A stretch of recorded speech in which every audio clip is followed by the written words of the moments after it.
welcome to your Daily 5 for Tuesday, November 28th, 2023. I think I mentioned on one of our shows, I know I had talked about it before I bought it, and then I think I had mentioned it on one of our full shows, that I finally picked up one of the Palma devices from the company that apparently you're supposed to pronounce as the word Boox, even though it's spelled with two O's. So the company name is Boox, but apparently that's supposed to be pronounced as Boox. And the device that I got from them is the one that I had been talking about, which is called the Palma. So Palma. And there are, basically it comes in black or white. I got the white version because the black one was sold out. But this is a very specific device for a very specific user. The easiest way to think of what this thing is, if you don't remember me talking about it before, because I don't know if I really went into a lot of detail on it, but it is, and I did mention it in the Adobe Max, the thing that I did with Aunt Pruitt on a late night, so I mentioned it there as well. But this is essentially a Wi-Fi e-ink phone. So when I say Wi-Fi e-ink phone, I mean that because there is no cellular device, and as far as I know, no eSIM inside this device. It is intended as a Wi-Fi device, but it is an Android phone. Now, I think it's running Android, I want to say 11 or 12. It's not running the most current version. I don't know if it ever will, because, it is not really intended as a phone replacement, although looking at it, now they describe it as a 6-inch e-ink tablet, and that's true, but the better way to think of this is as an e-ink Wi-Fi phone, because that's basically how I'm using it. I want a device that I could use for my job, but I did not want to purchase or have a phone purchased for me. I just don't have a need for two cell phones. But there are definitely cases where I don't want to be using an iPad. I just want to have something very pocketable, very, very portable, and that had all the capabilities of a phone without being a phone.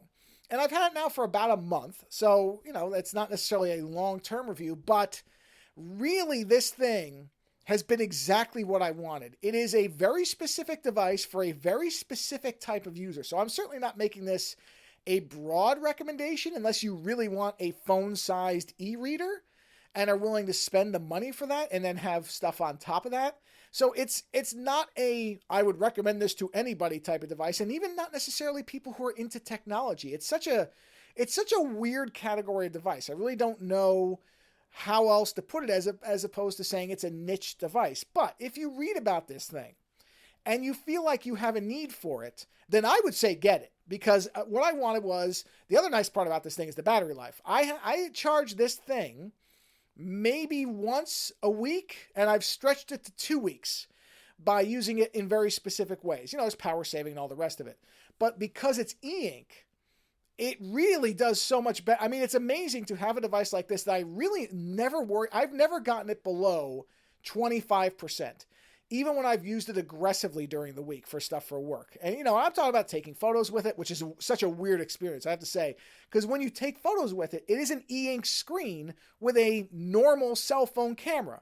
So when you're taking the pictures, it looks like something from a Game Boy. I mean, the whole thing, whenever there's motion, looks like a Game Boy in terms of its monochrome aesthetic. It's not color ink, it's monochrome.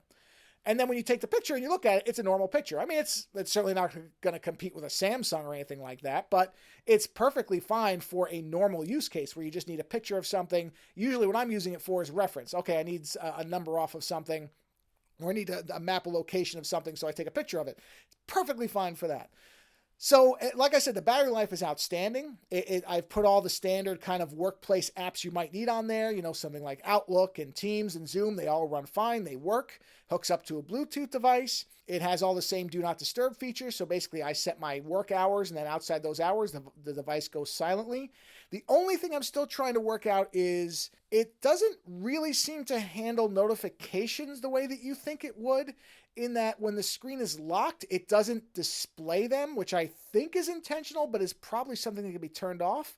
But that's not really a problem for me, because I like this device as, I don't want it to be constantly hassling me. I want to use it when I need to use it, and then the rest of the time I want it to shut up. And that's exactly what it does. So again, I'll link to it. If this looks like something you might use, it will probably work really well for you, because I knew what I wanted to use this for, and it's done it perfectly for me the whole time. A very specific niche device, but if you're in that niche, you should take a close look at this thing. Later.